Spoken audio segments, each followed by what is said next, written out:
Hi hello good morning.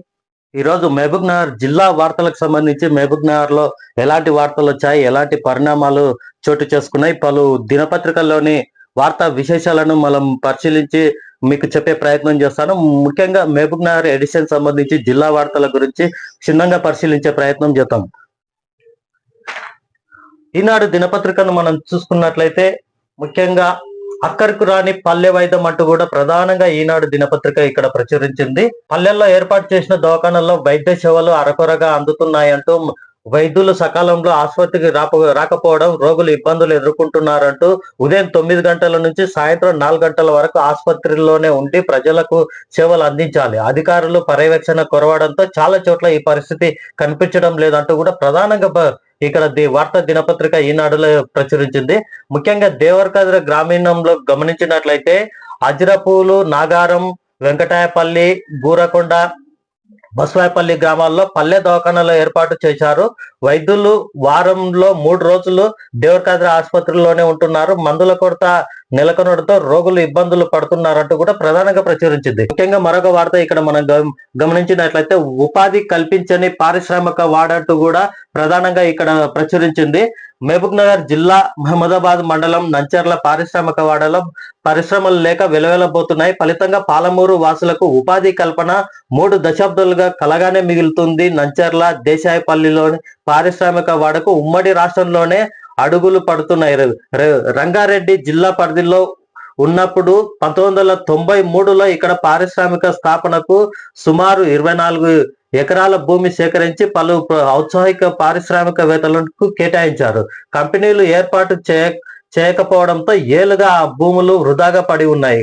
Telangana ఏర్పాటైన తర్వాత industrial కారిడార్లను అభివృద్ధి చేయాలని ప్రభుత్వ నిర్ణయంతో నంచర్లలోని పారిశ్రామికవేత్తలు నిర్వహించారు. 2017-18లో TGIISC ఆధ్వర్యంలో అంతర్గత రహదారులు ఏర్పాటు చేశారు. పేపరు, ప్లేట్లు, అట్టలు తయారీ, దవాఖానాలు, పైప్స్ ఇలా పలు రకాల పారిశ్రామికలు ఇక్కడ వస్తాయంటూ కూడా స్థానికులు ఎంతగానో ఎదురు చూశారు.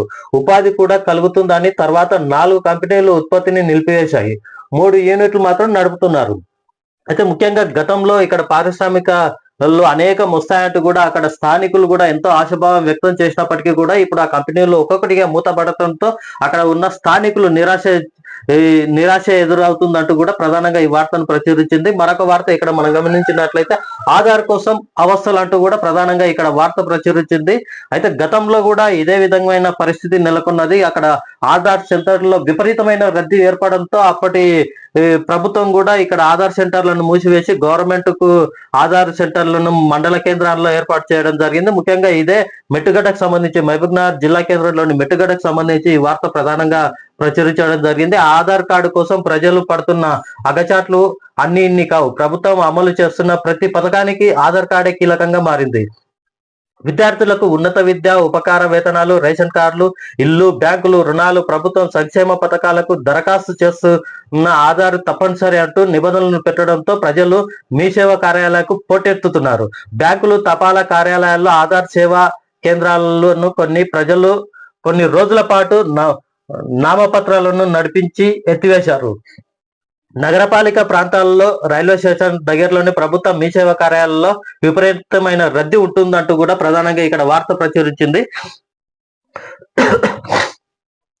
ముఖ్యంగా మరొక వార్త ఇక్కడ ఈనాడు దినపత్రికలో మనం గమనించవచ్చు. బాలికల అభ్యున్నతికి కృషి చేస్తామంటూ కూడా కలెక్టర్ విజయేంద్ర బోయి ఇక్కడ ఒక ప్రకటనలో నిన్న జెండా ఊపి ర్యాలీని ప్రారంభించడం జరిగింది. ముఖ్యంగా బాలికలు అన్ని రంగాల్లో పురుషులతో సమానంగా ముందుకు వెళ్లాలని కలెక్టర్ విజయేంద్ర బోయి సూచించారు. బుధవారం బేటీ బచావో బేటీ పడావో కార్యక్రమంలో భాగంగా కలెక్టరేట్ నుంచి MVS కళాశాల వరకు బాలికలు, మహిళలతో నిర్వహించిన ద్విచక్ర వాహనాల ర్యాలీని కలెక్టర్ జెండా ఊపి ప్రారంభించారంటూ కూడా ప్రధానంగా ఇక్కడ ప్రచురించింది. మరొక వార్త ఇక్కడ మనము గమనించినట్లయితే భక్తి శ్రద్ధలతో శకటోత్సవం అంటూ కూడా జడ్చర్ల పట్టణంలోకి సంబంధించి లక్ష్మీ చెన్నకేశ్వర స్వామి ఆలయం మెట్లు ఎక్కి ఎద్దుల బండి జడ్చర్ల ఆలయంలో స్వామివారిని దర్శించుకున్న భక్తులంటూ కూడా ఇక్కడ ప్రధానంగా ప్రచురించింది.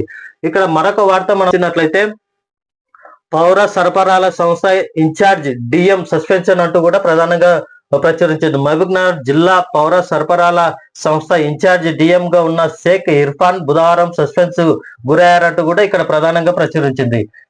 ఇక్కడ ఈనాడు దినపత్రికల్లో మరొక వార్త మనం ముఖ్యంగా ఇక్కడ గమనించినట్లయితే అన్నదాతకు అందని బోనస్ అంటూ కూడా ప్రధానంగా ఈనాడు దినపత్రికలో అయితే గత నెలలో కాంగ్రెస్ ప్రభుత్వము అన్నదాతకు బోనస్ ప్రభుత్వానికి అమ్మిన 24-48 గంటల్లోనే బోనస్ అందిస్తామంటూ కూడా రేవంత్ రెడ్డి ప్రభుత్వం ప్రధానంగా రైతులకు ఎంతగానో ప్రకటన చేసినప్పటికీ కూడా వాళ్ళకి అందలేదంటూ కూడా ఇక్కడ ఆవేదన వ్యక్తం చేస్తా ఉన్నారు. ప్రభుత్వం కొనుగోలు కేంద్రాల్లో విక్రయించిన సన్న రకం ధాన్యానికి సంబంధించిన బోనస్ రైతులకు ఇంకా అందలేదు.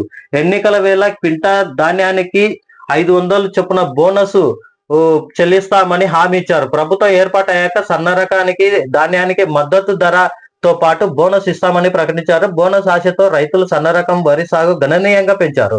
ప్రభుత్వం కొనుగోలు కేంద్రాలు ప్రారంభం జాప్యం చేయడంతో మొదట పంట చేతికి వచ్చిన రైతులు ప్రైవేటు వ్యాపారస్తులకు విక్రయించారు. చాలా మంది రైతులు వేచి చూసి ప్రభుత్వం కొనుగోలు కేంద్రాల్లో విక్రయించారు. అయితే మరొక వార్త ఇక్కడ మనం ఈనాడు దినపత్రికల్లో గమనించినట్లయితే ఆరోగ్యం సమాజమే ధ్యేయం అంటూ కూడా ఇక్కడ ఆరోగ్య సమాజ నిర్మాణమే తమ ధ్యేయం అని బుధవారం మహబూబ్నగర్ జిల్లా కేంద్రంలోని బాల కేంద్ర ఆవరణలో నిర్వహించిన కార్యక్రమంలో ఆయన యోగాసనాల ప్రాధాన్యాన్ని వివరించారంటూ కూడా ప్రధానంగా ప్రచురించింది. ఇక్కడ మనము సాక్షి దినపత్రికల్లో ఇది ఈనాడు దినపత్రికలో వచ్చిన ప్రధానమైన వార్తా విశేషాలని చెప్పవచ్చు. మరొక దినపత్రిక మహబూబ్నగర్ కు సంబంధించిన జిల్లా ఎడిషన్ కు సంబంధించిన సాక్షి దినపత్రికను మనం గమనించినట్లయితే రెండో రోజు 17 లక్షలు వసూలు అంటూ కూడా ప్రధానంగా ఇక్కడ మహబూబ్నగర్ మున్సిపాలిటీకి సంబంధించిన వార్త ఇక్కడ ప్రధానంగా ప్రచురించింది. నగరంలో వరుసగా రెండో రోజు బుధవారం ఆస్తి పన్ను కింద 17 లక్షలు వసూలు అయిందంటూ కూడా ప్రధానంగా ప్రచురించింది. ఈ నెల 4న 18 లక్షలు రాబట్టిన విషయం విదితమే. కాగా ఆస్తి పన్నుతో పాటు నీటి కుళాయి బిల్లులు, ట్రేడ్ లైసెన్సు ఫీజులు సకాలంలో చెల్లించాలని municipal corporation commission D Maheshwar Reddy ఒక ప్రకటనలు తెలిపారు. ఈ పన్నులు చెల్లించని వారిపై ఆస్తి జప్తు చేస్తామంటూ కూడా హెచ్చరించడంతో కూడా పట్టణంలోని స్థానికులు ఆస్తి పన్ను కట్టడానికి కూడా క్యూ లైన్లు కట్టారని చెప్పవచ్చు. ముఖ్యంగా మరొక వార్త ఇక్కడ మనం గమనించినట్లయితే పరిహాసం అంటూ కూడా ప్రధానంగా సాక్షి దినపత్రిక ప్రచురించింది. ఉమ్మడి జిల్లాల్లో సాగు నీటి ప్రాజెక్టులు రహదారుల విస్తరణ కోసం భూసేకరణ అంటూ కూడా ప్రధానంగా ప్రచురించింది.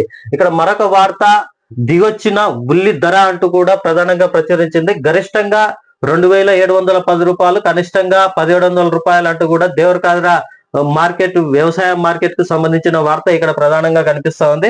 స్థానిక వ్యవసాయ మార్కెట్ యార్డులోని బుధవారం నిర్వహించిన ఉల్లి వేలంలో ధర మరింతగా దిగొచ్చాయి. 3 వారాల కింద వచ్చిన ధరలతో పోలిస్తే సగానికి పడిపోయింది. ఎర్ర ఉల్లి ఎక్కువగా ఉండటం, తెల్ల ఉల్లి వచ్చిన ఆరబెట్టకపోవడంతో ధరలు తగ్గుముఖం పట్టాయి. నాణ్యతమైన ఉల్లి క్వింటా గరిష్టంగా 2710 రూపాయలు కాగా 2 వారాల కింద 4000గా నమోదైన ఈ ధరతో పోలిస్తే 1300 వరకు తగ్గింది.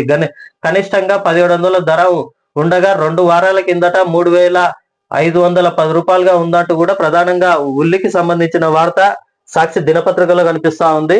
పథకాలు అందించే బాధ్యత కమిటీదే అంటూ కూడా ప్రధానంగా మహబూబ్నగర్ జిల్లా కేంద్రంలోని కలెక్టర్ విజయేంద్ర బోయి ఒక సమావేశంలో కూడా మీటింగ్ అరేంజ్ చేసిందని చెప్పవచ్చు.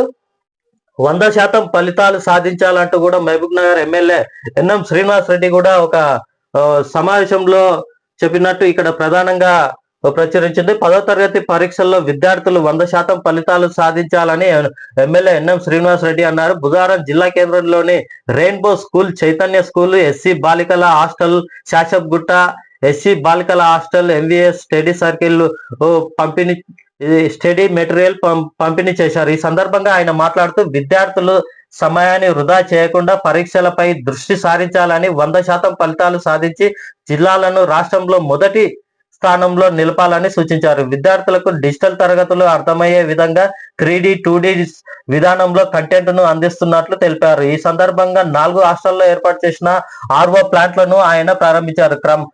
ఈ కార్యక్రమంలో మూడా చైర్మన్ లక్ష్మణ్ యాదవ్, గ్రంథాలయ చైర్మన్ నరసింహారెడ్డి, సిరాజ్ కాదరి నాయకులు పెద్ద విజయ్ కుమార్, వినోద్ కుమార్ పాల్గొన్నారంటూ కూడా ప్రధానంగా సాక్షి దినపత్రికలో ప్రచురించింది.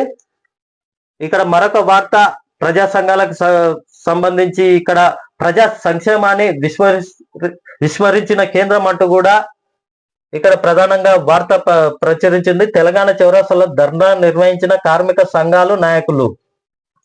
ముఖ్యంగా కేంద్ర ప్రభుత్వము ప్రజా సంక్షేమాన్ని విస్మరించి బడా కార్పొరేట్లకు దేశ సంపదను దోచిపెడుతుందంటూ కూడా సిఐటియు రాష్ట్ర నాయకుడు కిల్లె గోపాల్ ఆరోపించారు.